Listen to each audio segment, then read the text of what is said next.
Qu'est-ce qu'on est en train de vivre, les gars? Qu'est-ce qu'on est en train de vivre comme émotion là depuis quelques semaines? Mais les gars, on mérite. Je veux commencer cette vidéo comme ça. On mérite. Ça fait des semaines qu'on se fait défoncer par les réseaux sociaux et les médias. Ça fait des semaines que notre équipe et notre coach se fait rabaisser de partout. Enfin, le travail est récompensé. Parce que oui, depuis le début de saison, il y avait des résultats en dents de scie, mais il y avait de bonnes choses. Et enfin, ce travail est récompensé avec en point d'orgue une 3e victoire d'affilée contre notre bête noire Brighton. 4-2 dans un match de fou. J'ai trop de choses à dire. Donc la vidéo, si elle est un peu plus longue que d'habitude, ne m'en voulez pas les frères. J'ai trop de choses à dire, il s'est passé trop de choses dans ce match-là. Et j'ai d'abord une pensée pour ce mec, Ruben Amorim. Je suis content parce que j'ai jamais lâché Ruben Amorim. J'ai toujours cru en ce qu'il faisait, j'ai toujours cru que c'est l'homme de la situation. Et alors, la saison, elle est encore longue, il peut se passer encore plein de choses. Mais il se passe quelque chose, les gars, avec cette équipe. Il se passe quelque chose avec ces joueurs. Il se passe quelque chose. Il y a une âme qui est en train d'être créée. Il y a une âme qui est en train de naître dans cette équipe, dans cet effectif. Et ça se voit là de plus en plus. Et les résultats parlent pour Ruben Amorim. 3 victoires d'affilée. Tu bats Sunderland qui réalise un début de saison magnifique. Ils sont 2e du classement, provisoirement, actuellement. Tu tapes le champion en titre Liverpool. Tu tapes ta bête noire Brighton 4-2. Non, les gars. Respect, parce qu'en plus de ça, dans ce match-là, tactiquement, il a outsmart Hurzeler. Il l'a dépassé tactiquement. Et d'ailleurs, je l'ai tweeté ça pendant le match. Tactiquement, Amorim, c'est fort, les gars. Contre Liverpool, Slot n'attendait pas du jeu long. Amorim lui en a donné. Il s'en est plein après Arne Slot. Contre Brighton, Hurzeler attendait du jeu long. Il s'est calqué sur ce qu'on a fait contre Sunderland et Liverpool. Donc il attendait du jeu long. Avant le match, il le disait en conférence de presse. Amorim lui donne du jeu court et beaucoup de pressing. Il a complètement été dépassé. Hurzeler aujourd'hui, enfin hier en tout cas. Amorim s'adapte à tout. Donc chapeau à lui les gars. C'est un très très bon tacticien. Il s'adapte à toutes les situations, à tous les adversaires. Et on l'a vu contre Brighton. Il a éteint cette équipe qui était réputée pour avoir un pressing de fou. Il les a empêchés de faire un pressing. Et en plus de ça, les individualités ont répondu présent. Avec d'abord bien évidemment l'homme du match. Alors, homme du match, mais ça aurait pu être Mbeumo, ça aurait pu être Bruno, ça aurait pu être même Luke Shaw, les gars, ça aurait pu être l'homme du match, et je vais vous expliquer pourquoi, mais Cunha totalement mérité. Il se délivre enfin, il débloque enfin son compteur en Première Ligue. Il marque enfin son premier but sous les couleurs de Manchester United. Je suis vraiment trop heureux pour lui parce que c'est un joueur que j'aime beaucoup. Et il a réalisé, en dehors de son but, il a réalisé un match de fou furieux. Mais on va revenir en détail sur tout ça. Bryan Mbeumo, évidemment, magnifique. Match magnifique, doublé, 4 buts en Première Ligue. C'est déjà autant que Højlund l'année dernière sur toute la saison, les gars, dites-vous. Il avait marqué 4 buts en Première Ligue l'année dernière, Højlund. Mbeumo, il en est déjà à 4. En 2 mois et demi 3 mois. Non, rien à dire, la doublette, magnifique. Même la triplette avec Sesko, ça fonctionne de plus en plus. Il y a des actions dans le match où les 3 combinent ensemble, c'est magnifique. Bruno, capitaine exemplaire, super match. Un pressing de fou. Il a joué énormément. Enfin, il a joué beaucoup plus haut que d'habitude et on va voir pourquoi en détail juste après. Et c'est grâce à cet homme, Luke Shaw, les gars. Tactiquement, Ruben Amorim, il nous a cook un truc vis-à-vis de Luke Shaw. C'était magnifique. Et ça a libéré Bruno Fernandes parce que Luke Shaw, il a joué énormément au milieu de terrain dans le double pivot sur les phases défensives. On va y revenir en détail. Ça a permis de libérer les tâches défensives Bruno Fernandes. Et ça lui a permis de jouer plus haut, de presser énormément et de récupérer beaucoup de ballons. J'ai mis aussi Sean Lamens parce qu'on a eu pas mal de temps faibles, notamment en début de match et à partir de la 70e minute, on a eu 2 gros temps faibles. Et ce qui nous maintient en vie dans ces moments-là, c'est Sean Lamens. Malgré les 2 buts, etc., mais il n'y peut pas grand-chose. Je lis oui sur le coup franc, etc. Il n'y peut pas grand-chose, honnêtement. Et il nous maintient en vie dans nos temps faibles. Et c'est ce qui fait la différence avec les années précédentes, parce que dans nos temps faibles, on avait des gardiens qui nous enfonçaient. Et là, Sean Lamens, il nous permet de garder la tête hors de l'eau. D'un point de vue classement, on est 4e du classement. C'est temporaire, bien évidemment, parce qu'il y a des matchs qui vont se jouer tout à l'heure, Bournemouth, Tottenham, etc. Mais on est à 16 points, c'est incroyable. C'est incroyable, on est devant Liverpool, on est devant Chelsea, on est devant Newcastle, on distance notre adversaire d'hier, Brighton. Non, c'est magnifique. Mais moi, la stat qui m'impressionne le plus, c'est qu'on est premier du classement à Old Trafford. Old Trafford est redevenu la forteresse qu'on a connue il y a des dizaines d'années. Old Trafford, c'est devenu maintenant un stade bourbier pour les adversaires. Parce que les années précédentes, ils venaient, ils faisaient ce qu'ils voulaient. Les Brighton, etc., ils venaient, ils faisaient ce qu'ils voulaient à Old Trafford. Et là, depuis le début de saison, hormis le match contre Arsenal, d'ailleurs c'est paradoxal, hein. Arsenal c'était notre meilleur match, collectivement, même Ruben Amorim l'a dit, mais on a perdu. Mais ça fait qu'on a enchaîné 4 victoires. Attendez. Oui, 4 victoires d'affilée. Je me suis emmêlé les pinceaux. 4 victoires d'affilée à Old Trafford, les gars. 4 victoires d'affilée à Old Trafford. Old Trafford, c'est redevenu une forteresse. Les équipes viennent et savent que ça va être bourbier. On a marqué 11 buts chez nous, on en a pris que 6, une différence de plus 5, 12 points. 12 points sur 16 à Old Trafford. Voilà. Donc ça, c'est aussi à mettre au crédit de Ruben Amorim qui a su recréer, qui a su remettre Old Trafford sur le devant de la scène et qui a su recréer cette forteresse qui nous a fait tant défaut sur les saisons précédentes. D'un point de vue statistique, rapidement, et après on passe en détail sur le match, on leur a laissé le ballon, mais c'est logique. Quand tu mènes 2-0, 3-0, tu vas pas continuer à faire le jeu, etc. On leur a laissé le ballon, ils ont fait plus de passes que nous, ils ont dû faire le jeu plus que nous, etc. Mais c'est pas grave. Nous, ce qui nous a fait notre force hier contre Brighton, c'est la capacité à presser très haut et à récupérer les ballons hauts. C'est la capacité à aller très vite vers l'avant sur du jeu court plutôt que du jeu long, dans le sens où on combinait rapidement, on cherchait directement en première intention un coéquipier débarqué devant, etc. Il y a pas mal d'actions qui finissent sur une frappe, etc. qui sont amenées sur des phases de préparation rapide. Et du coup, c'est Brighton qui a dû faire le jeu, et c'est quelque chose qu'ils n'aiment pas faire. Depuis le début de saison, ils ont un taux de possession de balle nettement inférieur à nous. On leur a dit, en tout cas, Ruben Amorim, tactiquement, a fait en sorte que Brighton se mette à devoir faire le jeu, ce qu'ils ne savent pas faire. Enfin bref, d'un point de vue composition d'équipe, je me suis dit que j'allais pas trop m'attarder sur les compositions d'équipe parce que je fais confiance à Ruben Amorim désormais, mais en tout cas, la composition d'équipe, pour moi, ça, c'est l'équipe type. Voilà, on a une équipe type, on peut dire ce qu'on veut sur Dalot, hier il a fait son match, et Dorgu on va y revenir après, mais sa rentrée est plutôt catastrophique. Mais en tout cas pour moi ça c'est l'équipe type, on verra avec le retour de Lisandro Fernandez, mais là pour moi c'est le 11 qui doit être reconduit un maximum de fois. Voilà, et donc ça lui a donné encore raison hier. Et là le match commence, et directement on donne le ton dans le pressing, dans le sens où, regardez, il y a Bemo, Amad, Casemiro et Bruno qui quadrillent très bien le terrain, en tout cas le dernier tiers adverse, et qui empêchent les relances rapides. Ça permet une récupération haute de Bruno Fernandes. Hop, Casemiro qui trouve directement en première intention Bryan Mbeumo qui temporise un petit peu, Matheus Cunha qui s'engouffre. Matheus Cunha, quel match. Mais là, cette action-là, c'est très symptomatique de ce que Matheus Cunha apporte à notre équipe. Du désordre dans la défense adverse. Du désordre. Il est partout, il s'engouffre partout. Dès qu'il voit une intervalle ou un espace, il y va, il fonce. Et c'est ce qu'il fait là, sur cette action-là en début de match. Bryan Mbeumo qui voit son appel, il le sert, et déjà première frappe au bout de 3 minutes de jeu. La couleur est annoncée. Là, on leur a dit, on va pas vous laisser respirer. On va venir vous étouffer. Et on va exploser rapidement pour vous faire mal. Et c'est ce qu'on a fait sur ce match-là. À nouveau, une récupération haute dans leur camp. Matheus Cunha qui récupère le ballon, qui va fixer le défenseur adverse, qui l'élimine sur un crochet, qui se met sur son pied droit, qui ajuste, qui frappe, c'est la frappe qui est repoussée. Mais déjà, là, en 15 minutes, il se met déjà 2 fois en évidence. Il devait marquer hier. C'était écrit. C'était écrit. Voilà, dès le début de match, il se met en évidence sur quelques frappes. C'était écrit. Et là, c'est justement, 23e minute, on est sur l'action du but. Pareil, il y a un petit cafouillage, il y a Sesco qui tente une louche, ça revient dans les pieds de Bruno Fernandes. Et là, il met une passe. C'est pas la passe décisive, c'est l'avant-passe décisive. Il fait une passe qui me rappelle sa passe D contre Liverpool. La balle qui arrive un peu en l'air, en première intention, qui la met directement à Casemiro. Casemiro qui contrôle, qui temporise. Encore une fois, Matheus Cunha qui voit le micro-espace, le micro-intervalle entre les deux joueurs de Brighton. Il va s'y engouffrer. Casemiro va le voir, va lui glisser le ballon. Frappe à l'entrée de la surface, petit filet, 1-0.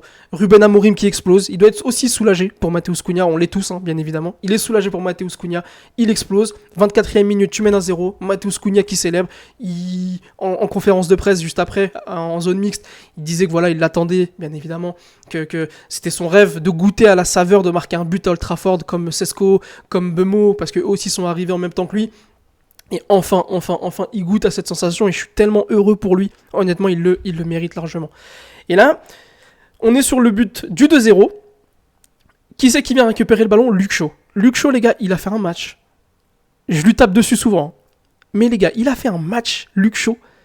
Immense respect dans l'agressivité, dans la solidarité, dans l'état d'esprit. Mais c'était incroyable. Je l'ai jamais vu aussi chien de garde comme ça. Il vient gratter les ballons comme ça au milieu de terrain. Là, il vient gratter un ballon très très haut, ce qui permet à Casemiro de le récupérer.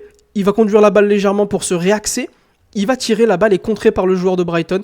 Ça fait 2-0. Là, en 33 minutes de jeu, on a plié le match. En tout cas, c'est ce que je me dis à ce moment-là. On a plié le match.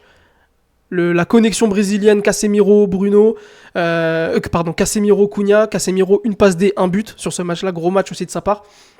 Mais voilà, nos deux Brésiliens qui nous libèrent sur ce début de match, c'est magnifique. Le début de match rêvé. Même si on a concédé quelques actions au début de match, je les ai pas mis, sinon ça allait faire trop long, mais on a concédé quelques actions pas trop dangereuses. C'est Nelamens qui a été mis un peu à contribution, qui nous a permis de rester à 0-0.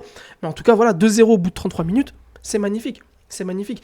Et là où tactiquement, Ruben Amorim s'est fort ce qu'il a proposé, c'est que Hürzeler attendait du jeu long, comme contre Liverpool, etc. Donc le pressing de Brighton était vraiment très timide, ce qui nous a permis tout simplement de préparer nos offensives, de préparer nos attaques, de préparer nos actions, on va dire sereinement. Parce qu'on n'était pas pressé, pas plus que ça en tout cas. Regardez cette action, elle est typique. Luke Shaw qui a le temps de faire ce qu'il veut, de lever la tête, de regarder, de choisir la meilleure solution. Mais les attaquants de Brighton, ils pressent pas plus que ça, parce qu'ils étaient préparés à jouer les seconds ballons. Là, dans leur tête, je pense que c'est ce qui a été travaillé à l'entraînement la semaine chez Brighton.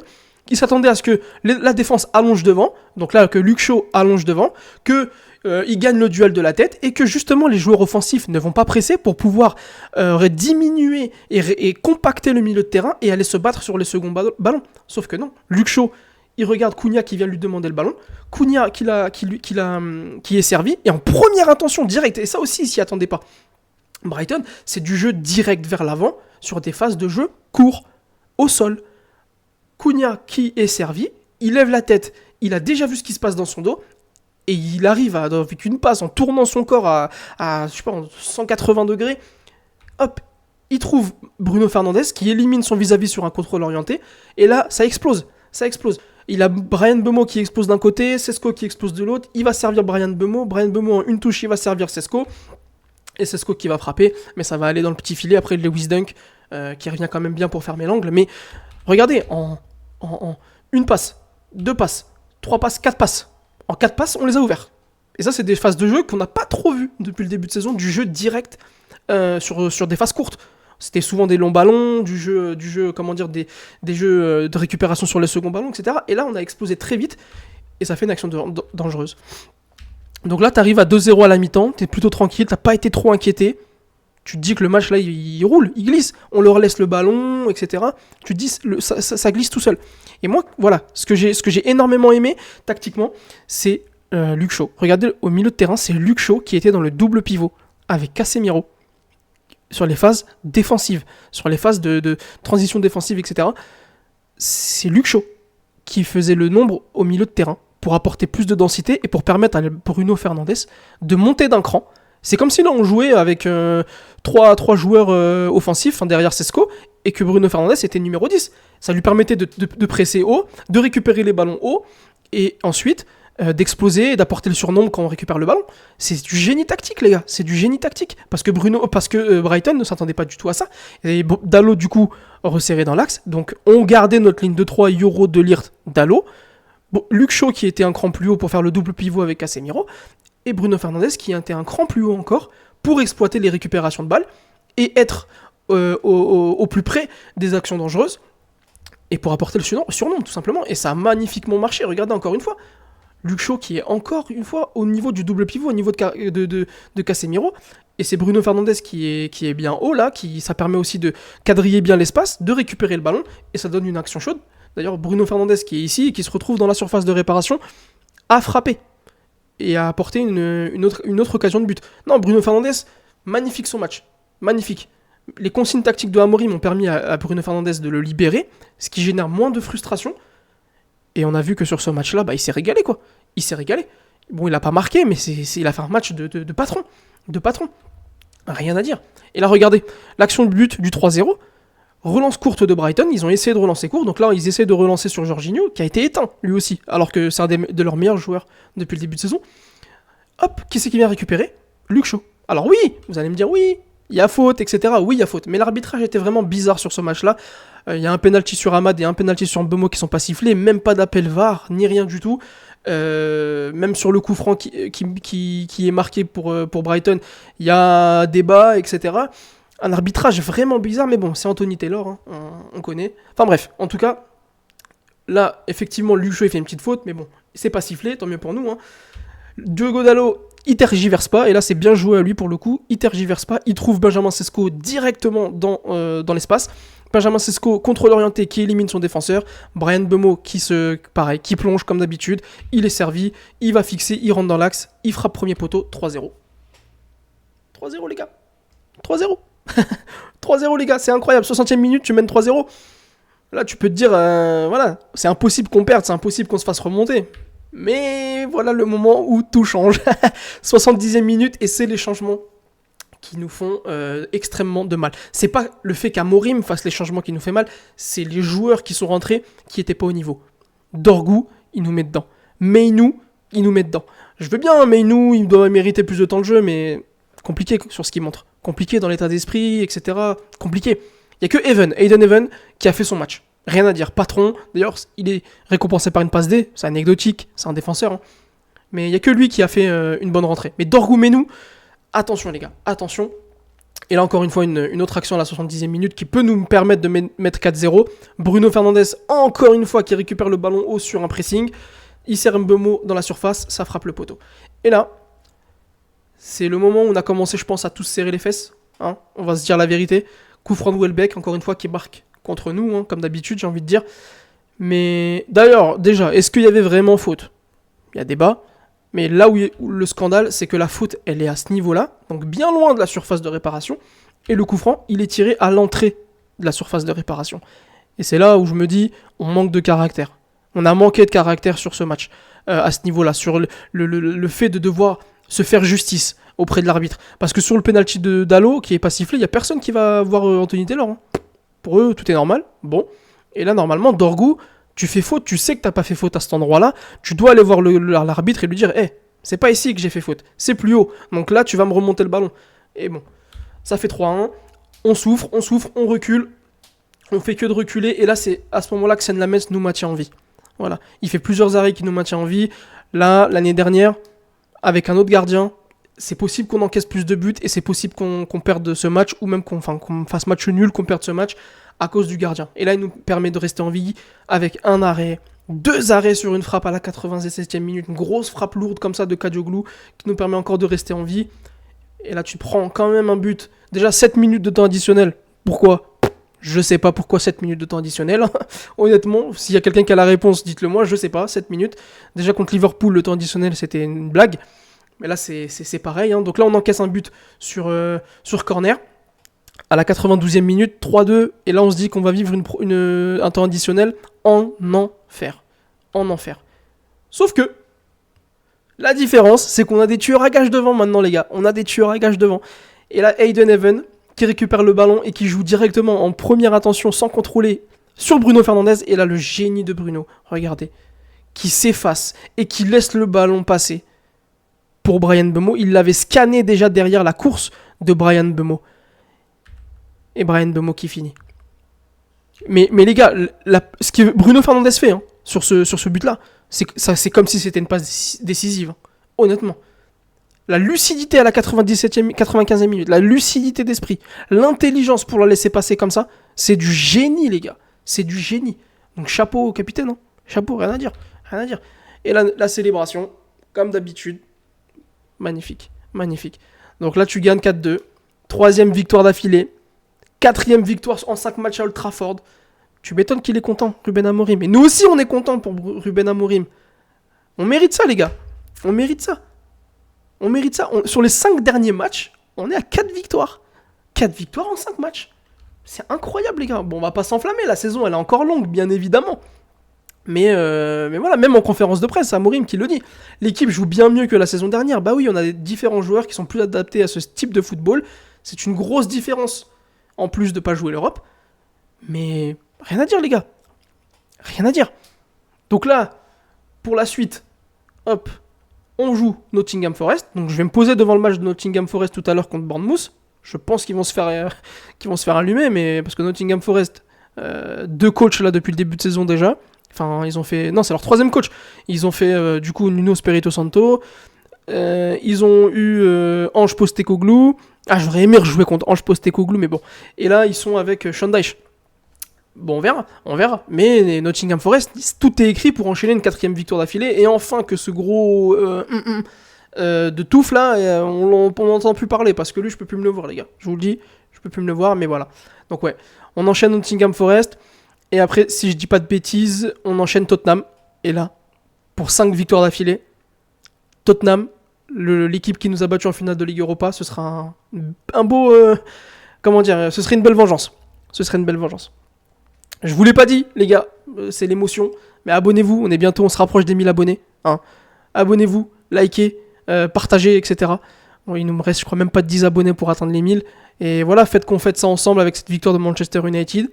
Et en tout cas, très content, très fier de cette équipe, très fier du chemin qu'on a parcouru depuis le début de saison. 4e du classement, temporairement, hein, bien évidemment.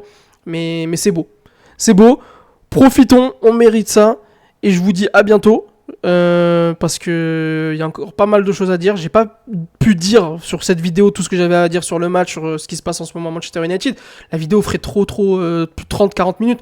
Donc je ferai une autre vidéo, je pense, début de semaine. Mais voilà. Abonnez-vous. Et sur ce, prenez soin de vous.